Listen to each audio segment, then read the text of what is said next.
સુરતના અમરોલીમાં ગેરકાયદેસર ચાલતા મિની પેટ્રોલ પંપ ઝડપાયું। 22 લાખનો મુદ્દામાલ જપ્ત કરતી અમરોલી પોલીસ। સુરત શહેરમાં ઇંધણની કટોકટીનો ગેરફાયદો ઉઠાવીને લોકોના જીવ જોખમમાં મૂકતા તત્વો સામે અમરોલી પોલીસે લાલા કરી છે। અંજની કેનાલ પાસે કોઈપણ પ્રકારની મંજૂરી વગર ચાલતા એક ગેરકાયદેસર મિની પેટ્રોલ પંપ પર પોલીસે દરોડો પાડીને મોટા કૌભાંડનો પર્દાફાશ કર્યો છે। આ સ્થળે સસ્તા ભાવે ઓછી ગુણવત્તાવાળું ડીઝલ ખુલ્લેઆમ વેચવામાં આવતું હોવાનું બહાર આવ્યું છે। ગુપ્ત બાતમીના આધારે પોલીસે પાડી રેડ। અમરોલી પોલીસને ચોક્કસ બાતમી મળી હતી કે અંજની કેનાલ વિસ્તારમાં કેટલાક શખ્સો ગેરકાયદેસર રીતે ડીઝલનો સંગ્રહ કરીને તેનું વેચાણ કરી રહ્યા છે।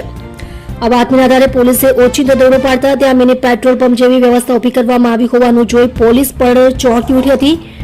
2 આરોપી ઝડપાયા। પોલીસે આ કાર્યવાહી દરમિયાન સ્થળ પરથી 2 આરોપીઓ ભરતભાઈ કલાભાઈ કેરાસિયા, મહેશભાઈ દિયાલભાઈ ખીસડિયાની ધરપકડ કરી છે। આ સાથે જ આરોપીઓ દિનેશભાઈ ભૂપતભાઈ કાતરિયા, રહે ભાદરોડ, તાલુકો મહુવા, જિલ્લો ભાવનગર, અશોક કુવાડિયા તથા તપાસમાં મળી આવેલી ઇસમોને વોન્ટેડ જાહેર કર્યા છે। સાથે અમરોલી પોલીસે સ્થળ પરથી ડીઝલ ભરેલા 2 મોટા ટેન્કર અને ઓછી ગુણવત્તાવાળા શંકાસ્પદ ડીઝલનો મોટો જથ્થો જપ્ત કર્યો છે। આમ વાહનો અને ડીઝલ મળીને કુલ 22,69,000નો મુદ્દામાલ પોલીસે કબજે કર્યો છે। આગળની કાયદેસરની તપાસ હાથ ધરી છે।